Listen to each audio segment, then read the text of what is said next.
Assala- Assalamualaikum warahmatullahi wabarakatuh.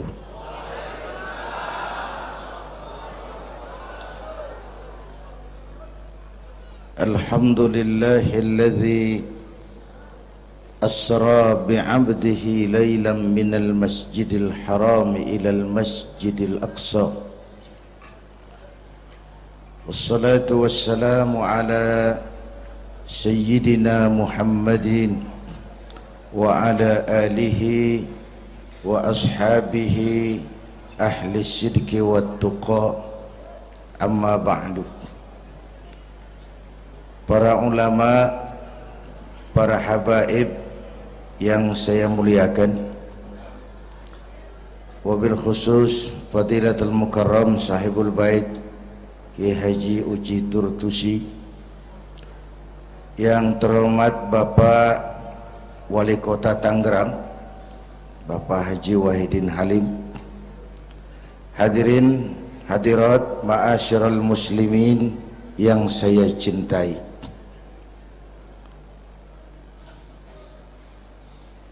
Pertama, Isra dan Mi'raj adalah peristiwa besar yang hanya bisa diterima dengan iman. Peristiwa ini bukan tidak masuk otak, otaknya kekecilan untuk memahami peristiwa sebesar Isra dan Mi'raj. Satu perjalanan yang sangat jauh ditempuh dalam waktu yang amat singkat. Menurut otak tidak mungkin, menurut kebiasaan tidak bisa, menurut pengetahuan impossible, menurut iman apa yang tidak bisa kalau Allah yang mau. Itulah sebabnya peristiwa yang dahsyat ini menurunkan perintah solat sebagai sandaran vertikal bahwa kita memang perlu Allah. Kita memang perlu Allah. Itu sebabnya tempo hari lewat TV saya katakan, hidup yang paling tenang itu hidup model tukang parkir. Baik, tingali itu. Oh, pakai tingali. Tukang parkir di pasar, coba lihat, biar mobil banyak, mereknya bagus-bagus, nggak pernah sombong. Belum selesai, dengerin dulu, belum selesai. Nanti mobil pergi satu demi satu, habis sama sekali, dia nggak sedih. Mobil banyak nggak sombong, mobil habis nggak sedih. Kunaon? Apa kunaon itu? Lah sok poho deui. Kenapa bisa begitu? Ini nyengir tapi mikir, Pak. Ada muatan ini. Tukang parkir tidak merasa memiliki, tapi merasa dititipi. Siapapun yang merasa memiliki mesti takut kehilangan. Tapi kalau merasa dititipi, jabatan, harta, anak, istri, itu semua sekadar titipan, hiduplah seperti tukang parkir. Pertama, titipan tidak boleh bikin kita jadi sombong. Dititipin kok sombong, nggak pantas dong. Pak Zainuddin titip mobil ya, silakan. Yang punya mobil pergi, saya petatang peteteng. Emangnya mobil kamu? Orang cuma nitip, dititipi kok sombong. Ada orang dititipi jabatan oleh Allah, sombong. Ada enggak? Ada enggak? Ada. Namanya Fir'aun. Tuh pejabat-pejabat sombong anak buah Fir'aun semua.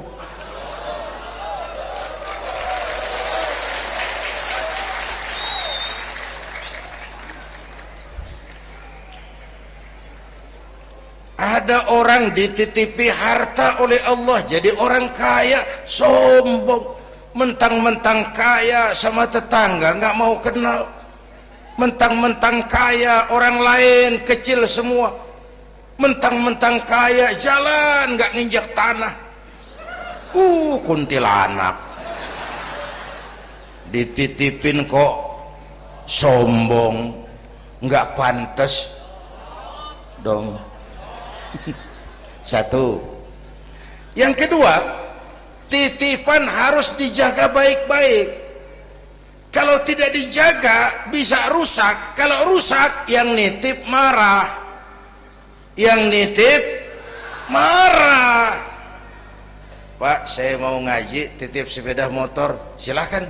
Selesai pengajian sepeda motor diambil, kaca spionnya pecah, knalpot hilang, bemper penyok, marah nggak? Saya kan nitip, kenapa nggak dijaga? Apa bedanya? Allah nitip anak 3 orang di rumah kita, nggak dijaga, yang satu mabuk, yang satu judi, yang satu ngerampok, yang nitip marah. Allah nitip harta kepada kita jadi orang kaya supaya bantu pesantren, bangun rumah sakit, bantu yatim, tolong yang lemah, bela yang perlu. Pelitnya 17 setan. Yang nitip marah. Sudah nggak pakai dong. Sekarang yang makro. Allah titip Indonesia. Hai rakyat, ini Indonesia, aku titip, kata Allah. Ini titipan mahal karena ditebus dengan keringat, air mata, darah dan nyawa. Aku titip Indonesia. Ini negara besar, buminya subur, di bawah perut buminya ada gas, minyak, batu bara. Kekayaan negeri ini dikuasai oleh negara, tapi harus digunakan bagi sebesar-besar kemakmuran rakyat. Itu amanat. Disalahgunakan, dikorupsi, yang nitip ini kan musim din ini lagi nggak enak bulan-bulan ini nih. Nazarudin, Syarifudin, yang ceramah Zainuddin lagi ini.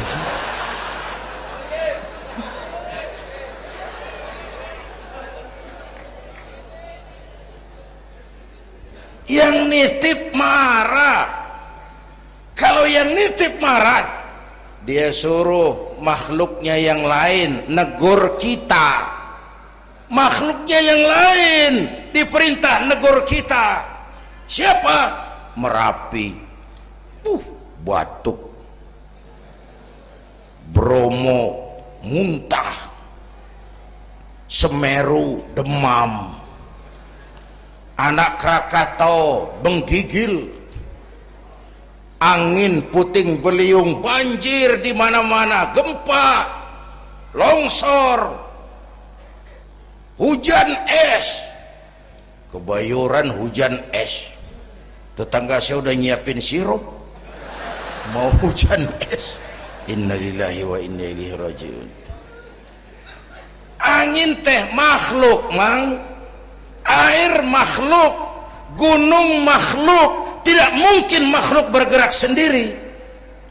Eta teh Merapi teh demo, mang, demo.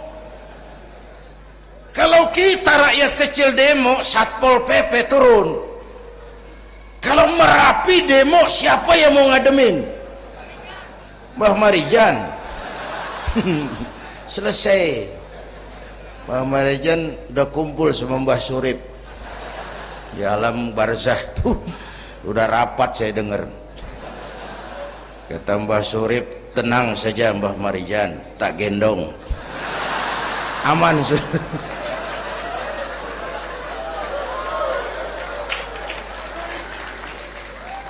Apa artinya ini? Kita perlu Allah, kita perlu Allah. 100 tahun kita bangun, selesai oleh gempa 5 menit. Itu Jepang negara maju, dihantam gempa, lumpuh 9,2 Richter, belum selesai tsunami, gelombang laut 10 meter naik ke darat, masih belum selesai, reaktor nuklir bocor, radioaktif gentayangan merenggut nyawa, terutama yang di Daiichi dan Fukushima. Fukushima tahu kan? Itu dari Cikupa ke kanan, ya dekat-dekat situlah.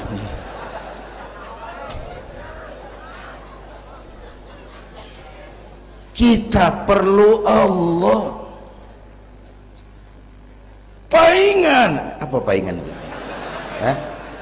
Pantesan lah. Pantesan orang yang paling bersih hatinya Rasulullah, orang yang paling baik akhlaknya Rasulullah, orang yang sudah dapat jaminan ampun atas segala dosa Rasulullah. Tapi baginda Rasul kalau sholat malam bengkak kakinya karena rajin sujud. Saya perlu Allah. Dosa sudah diampuni, akhlak paling baik, hati bersih, tapi kalau sholat malam kakinya bengkak karena rajin sujud. Allahumma sholli alaihi. Saya tahu di pasar Kemis juga banyak yang kakinya bengkak.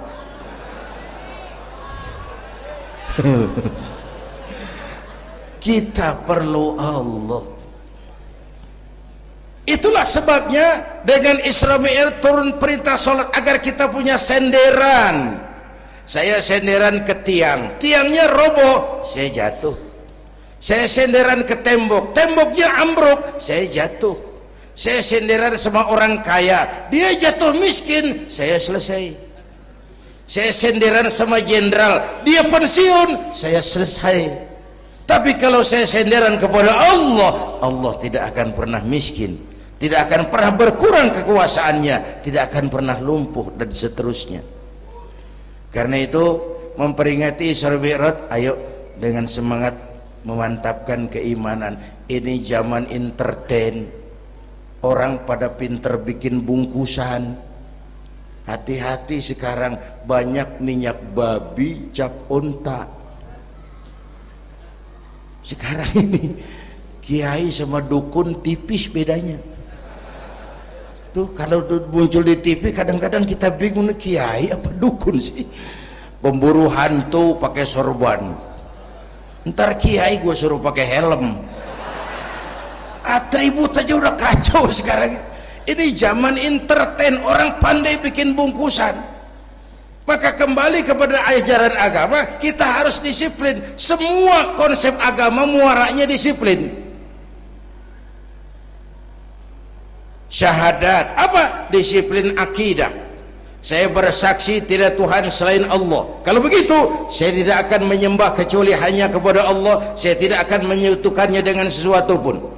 Lalu saya bersaksi Nabi Muhammad utusan Allah, kemudian Nabi terakhir, lalu tidak ada Nabi sesudah beliau, harga mati, titik. Disiplin.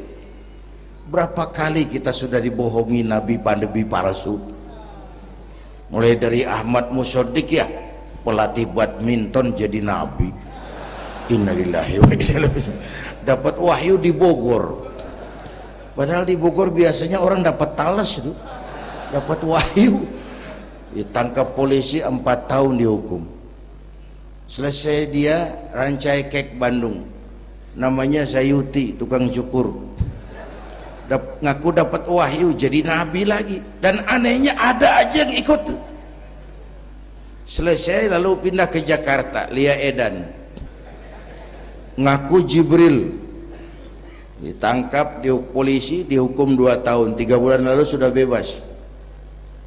Ditangkap, paling hebat polisi kita itu, bukan cuma teroris, Jibril.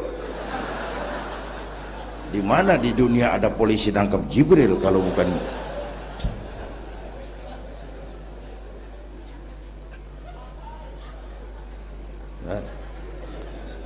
Terakhir yang aneh lagi, menurut catatan Bakor Pakemnya Kementerian Agama RI, antara Cirebon Losari, batas Jawa Tengah Jawa Barat tuh muncul agama baru namanya agama Jasun, agama Jawa Sunda, Jasun. yang jadi nabi tugimin. Saya bilang ini jangan jadi nabi, jadi kiai juga kurang angker kok nih. Al Mukarram Bapak Kiai Tugimin nggak ngangkat loh itu. Yang gak enak selawatnya. Kalau kita kan nikmat tuh tadi, ya Habibi ya Muhammad, asyik rasanya itu. Coba ganti sama yang tadi, nggak serem Pak. Ya Habibi ya Tugimin, nggak enak tuh, nggak enak. Saudara-saudara, di Isra Mi'raj ada potret. Ketika di Masjidil Aqsa, malaikat Jibril datang nemui baginda Nabi, bawa 2 gelas minuman, arak, susu. Ya Muhammad, pilih, ambil, minum. Mantap, tidak ragu-ragu, Nabi mengambil gelas yang isinya air susu. Dengan bismillah beliau minum. Selesai minum, kata malaikat Jibril, saddaqta ya Muhammad, laqad asabtal haq. Kau benar Muhammad, pilihanmu tepat. Emangnya kenapa Jibril? Kalau arak yang kamu pilih, kamu ambil, kamu minum, habis umatmu jadi pemabuk semua. Ini potret Pak. Itu yang tiap hari kita hadapi, yaitu arak, susu, benar, salah, hak, batil, ma'ruf, munkar, halal, haram. Hati-hati, jangan salah pilih, karena ini zaman entertain. Banyak minyak babi cap onta. Kalau minyak onta cap babi itu masih halal. Ini minyak babi cap onta, kita terpedaya lihat merek onta. Iya mereknya onta, gambarnya onta, isinya minyak babi. Berapa bulan yang lalu ada penyanyi pencipta lagu mati, namanya Ari Bowo. Masih ingat lagunya? Bercerita tentang madu di tangan kananmu, racun di tangan kirimu. Kalau itu situasinya, memilih tidak sulit. Kenapa? Alamat jelas, madu di kanan, racun di kiri. Masa ambil yang di kiri? Goblok amat. Si amat saja tidak goblok. Sekarang ini alamat dibikin samar, madu di mana, racun di mana tidak jelas. Lebih celaka lagi sekarang, banyak racun bermerek madu, banyak racun bermerek madu. Kita terpedaya, terpesona, terpukau, akhirnya salah pilih. Maka resepnya, jangan jauh dari ulama, makmurkan majelis taklim. Ini zaman entertain, orang pandai bangun pencitraan. Tuh, satu hal pertama yang ingin saya sampaikan. Iya, saya lihat jam doang. Sampai pagi, Beb. Yang kedua, ketika perjalanan dimulai, ada suara dari sebelah kanan, Muhammad berhenti sebentar. Jangankan berhenti, menoleh saja tidak. Kanan selamat dari kiri, Muhammad berhenti sebentar, menoleh pun tidak. Kanan kiri selamat dari arah depan. Ada perempuan tua, pakaiannya menyolok, lipstiknya tebal, nenek-nenek pakai blue jean. Muhammad berhenti sebentar, menoleh pun tidak. Sudah lewat, kata malaikat Jibril, untung kamu tidak menoleh Muhammad. Kenapa Jibril? Panggilan kananmu Yahudi, kalau kamu menoleh umatmu cenderung Yahudi. Panggilan kirimu Nasrani, kalau kamu menoleh umatmu gandrung kepada Nasrani.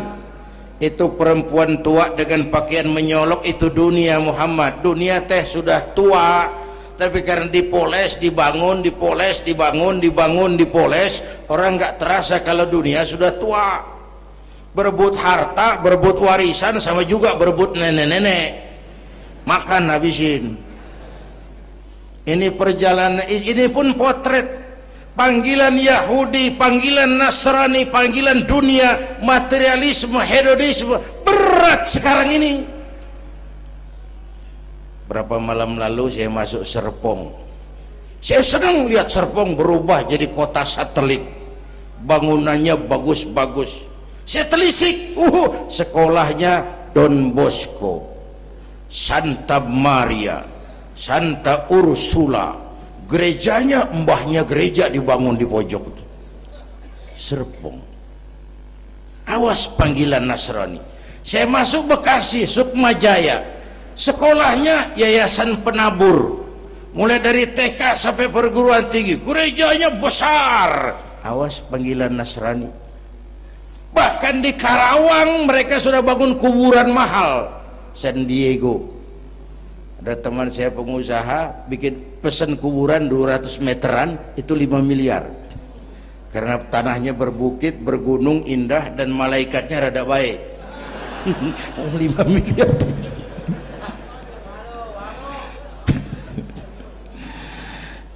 Panggilan Yahudi, siapa membantah? Yahudi itu menguasai ekonomi dunia. Di Amerika itu tidak ada orang bisa masuk Gedung Putih jadi presiden tanpa dukungan Yahudi. Menentukan. Bahkan roda ekonomi dunia sekarang ini diwarnai oleh Yahudi. Israel itu Amerika kecil, Amerika itu Israel besar.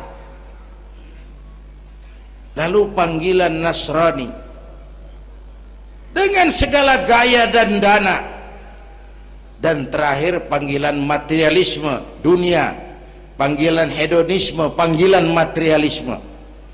Menghadapi panggilan-panggilan ini, ayo kita umat Islam luruskan saf, rapatkan barisan, jangan jauh dari ulama, makmurkan majelis taklim. Itu yang kedua. Yang ketiga, Haram Aqsa ini perjalanan vertikal katanya. Aqsa Aras ini perjalanan vertikal. Haram Aqsa perjalanan horizontal. Aqsa Aras perjalanan vertikal. Hablum minan nas, hablum minallah. Isra Mi'raj mau ingatkan kita, semua kita perantau di dunia ini. Perantau harus pulang. Orang yang selesai merantau di dunia disebut telah pulang ke rahmatullah. Kenapa pulang? Perantau, nggak boleh netep. Bodoh kalau ada perantau, tahu perantau tapi nggak pernah mikirin pulang. Dan saya mau bilang, orang pulang sebenarnya enak. Ayo contoh beberapa soal etimologis. Waktu SD dulu ada pelajaran yang kita nggak suka, gurunya galak. Pas pelajaran dia pengumuman, Bapak guru tidak masuk sekolah, anak-anak boleh pulang. Seneng nggak? Seneng nggak? Kenapa seneng?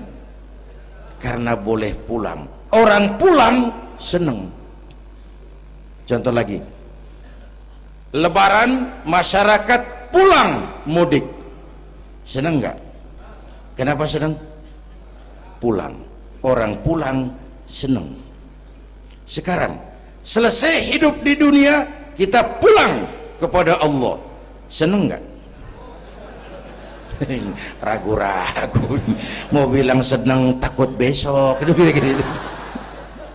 Mestinya seneng pulang. Apa yang bikin pulang yang satu itu kok berat?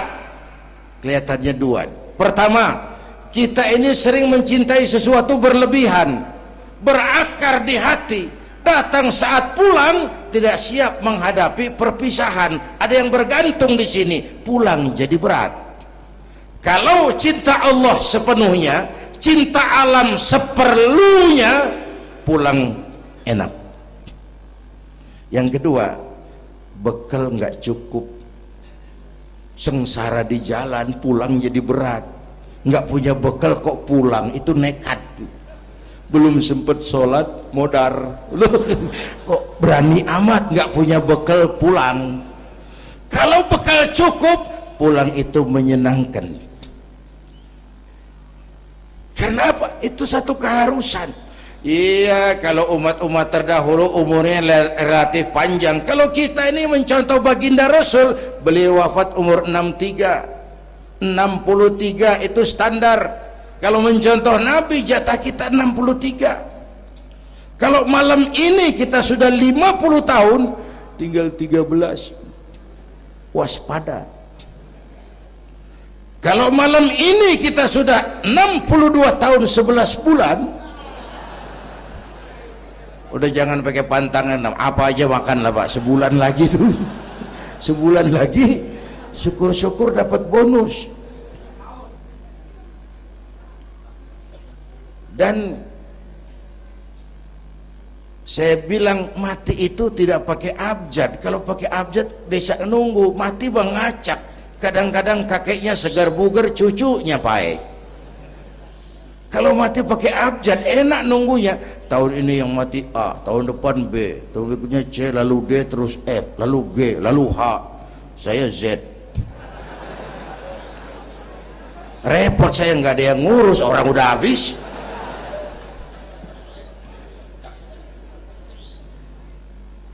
Bapak Ibu hadirin, malah aneh.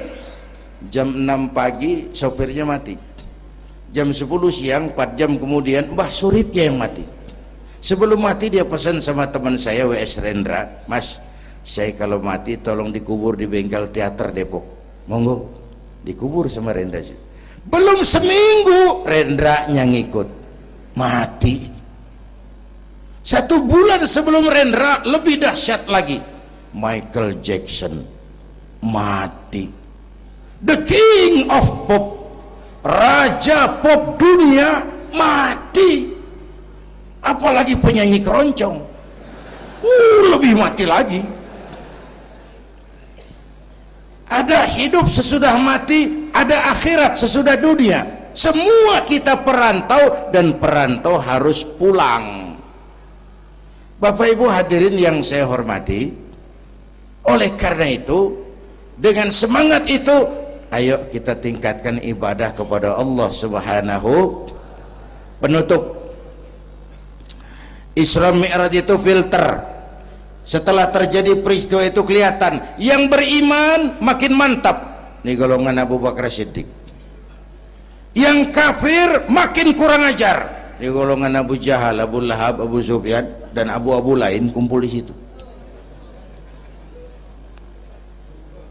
Yang ragu-ragu kafir lagi. Ini kristalisasi. Maka dengan memperingati Isra Mi'raj ditambah dengan semangat sholat berjamaah, ayo kita jaga kesatuan, persatuan, kerukunan, dan kekompakan. Bapak Ibu hadirin yang saya hormati, saya bersyukur walaupun belum pernah hadir, tapi saya tahu tiap minggu pagi pengajian Kiai Uci ini dibanjiri oleh jamaah. Alhamdulillah, kita doakan beliau diberikan kekuatan dan pengajian jalan terus sampai kira-kira kiamat, kurang seminggu. Jangan sampai kiamat lah, ngeri. Saudara-saudara, itu yang kita perlukan sekarang.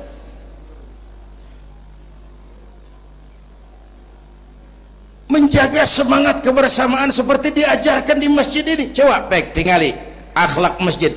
Siapapun masuk masjid, copot sendal, buka sepatu. Kenapa? Tidak ada warga kelas 1 di sini. Semua sama di depan Allah. Ini masyarakat yang mau kita bangun. Lurah masuk masjid, buka sepatu, rah. Camat masuk masjid, buka sepatu, mat. Wali kota masuk masjid, buka sepatu. Ini Pak yang ngomong dia tuh. Sembarangan tata. Gubernur masuk masjid, buka sepatu, Nur. Presiden masuk masjid, buka sepatu, Den. Ini masyarakat yang mau kita bangun. Kan keadilan di negeri kita ini masih mahal. Hukum masih sering seperti pisau, tajam ke bawah, tumpul ke atas. Kalau yang kecil salah, hukum cepat-cepat ditegakkan. Yang besar salah, cicing wae, pura-pura tenyaho. Itu yang melukai rasa keadilan. Bapak Ibu hadirin yang saya hormati, itu yang melukai rasa keadilan. Kalau mau lapor kehilangan ayam, itu harus jual kambing. Ingin menang berperkara, jual sapi. Ngurusin ayam hilang kok jual kambing, jual sapi. Itu harga keadilan yang harus kita bayar. Karena itu ke depan belajar dari sejarah, kita bukan cuma perlu pemimpin pinter, tapi juga benar. Malahan lebih baik benar enggak tapi pintar ketimbang pintar tapi enggak benar. Capek dibohongi pemimpin yang cuma pintar tapi enggak benar. Disuruh ngurus beras malah nimbun beras, disuruh ngurus laut jadi bajak laut, disuruh ngurus hutan rame-rame jadi orang hutan. Gitu. Kita rindu munculnya sosok-sosok macam Umar bin Abdul Aziz. Punten nih, itu Umar bin Abdul Aziz waktu terpilih jadi khalifah, yang pertama diucapkan innalillahi wa inna ilaihi raji'un. Terpilih jadi presiden bukan alhamdulillah, innalillah. Pagi dilantik, malam pesta. Pesta apa? Dangdut? Enggak. Pesta air mata. Di mana? Di mihrab dalam masjid, sujud sambil berlinang air mata. Istrinya tanya, "Bang?" "Iya sayang." "Oh, udah dengerin aja, orang improvisasi." "Iya sayang, abang kan sekarang jadi khalifah." "Kenapa nangis, Bang?" "Itu Fatimah, itu sebabnya saya nangis karena saya dipilih aklamasi secara sebagai khalifah. Setelah jadi pemimpin yang terbayang oleh saya, yatim piatu yang merintih kelaparan, janda-janda tua yang perlu bantuan, rakyat saya yang belum bisa menemukan haknya secara wajar, saya takut saya zalim kepada mereka. Saya nangis mohon pertolongan Allah." Pagi dilantik, malam pesta, tahajud. Esok harinya karena pemimpin baru, banyaklah pejabat-pejabat gubernur cari muka. Namanya presiden baru, ada yang kirim emas, pakaian mahal, berlian, mutiara, dikumpulkan sama istrinya. Umar tanya, "Fatimah?" "Iya bang." "Banyak hadiah yang kau terima?" "Banyak bang, intan, berlian, mutiara, emas." "Kau senang?" "Saya senang bang." "Oke, kalau kau senang itu hadiah intan, berlian, mutiara, kumpulkan sebanyak-banyaknya dan besok kita cerai. Tapi kalau kau sayang saya, itu hadiah intan, berlian, mutiara, jual, uangnya masukkan baitul mal untuk ngurus rakyat kita." Apa jawab istrinya? Istrinya pun istri beriman, gak mentang-mentang istri pejabat lalu ikut-ikutan borong proyek suaminya. Kata Fatimah, "Abang?" "Iya sayang." "Apalah artinya intan berlian tanpa engkau di sisiku bang?"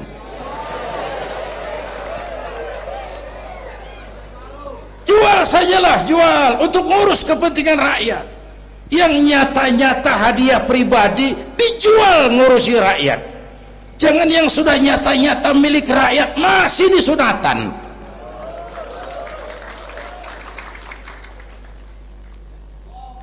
Yang antik lagi, satu malam beliau kerja di kamar, pakai lampu templok, nulis.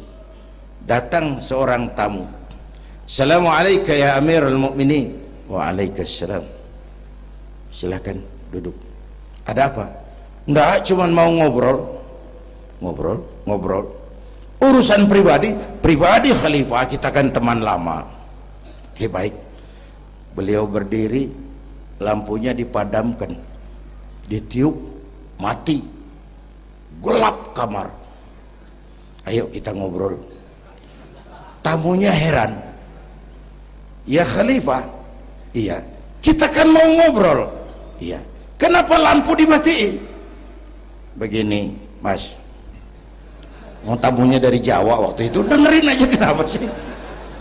Gini loh Mas, tadi waktu sampean datang tuh kan sampean lihat saya lagi kerja. Iya, saya kerja tadi ngurusi rakyat. Tentu saya kan pakai lampu, memang lampunya kan pakai minyak, pasti minyaknya kan beli, iyalah belinya pakai uang, tentu uangnya uang rakyat. Kita mau ngobrol urusan pribadi, nggak usah pakai minyak rakyat Mas, ayo ngobrol sampai subuh ini. Kalau yang kecil saja orang sudah berhati-hati, apalagi menghadapi urusan yang jauh lebih besar ke depannya. Bapak Ibu hadirin yang saya hormati, oleh karena itu kita memerlukan semangat kebersamaan, walaupun tidak harus selalu bersama-sama. Ini adalah potret terakhir. Baginda Nabi di awal-awal perjuangan didampingi 5 figur utama. Pertama, Nabi punya Sayyidina Abu Bakar Siddiq. Ini sahabat merangkap mertua, orang tua bijaksana, tempat Nabi tukar pikiran. Kampung itu enak kalau ada yang dituain. Yang kedua, beliau punya Umar bin Khattab, Al-Futuhat Al-Islamiyah, imam tapi jenderal, jenderal tapi imam, gagah, berani untuk Islam. Selesai? Belum. Yang ketiga, Nabi punya Utsman bin Affan, pengusaha tapi santri, penyandang dana. Umat akan maju kalau banyak punya Utsman. Yang keempat, Nabi punya Ali bin Abi Thalib, tokoh muda tapi intelek. Yang kelima, beliau punya Khadijah binti Khuwailid. 5 figur utama bahu membahu membantu perjuangan Nabi. Begitulah kita berjuang, mesti punya segala hal, mesti punya senjata yang namanya golok, gergaji, pisau, silet, harus punya. Kapan makainya, lihat lawannya. Yang kamu hadapi apa? Kumis Pak, silet turun. Yang kamu hadapi apa? Akar kayu nangka Pak, kampak maju. Ini kita sering emosi, nggak para rugu. Yang dihadapin kumis, kampak yang maju. Urusan nggak selesai, bibir bongkar Pak. Anak-anak muda nggak cukup dibakar emosinya, berani harus, nekat jangan. Berkorban siap, konyol nanti dulu. Mati syahid ayo, mati sangit jangan. Berani sama nekat tipis loh bedanya. Berani harus, nekat jangan. Berkorban siap, konyol nanti dulu.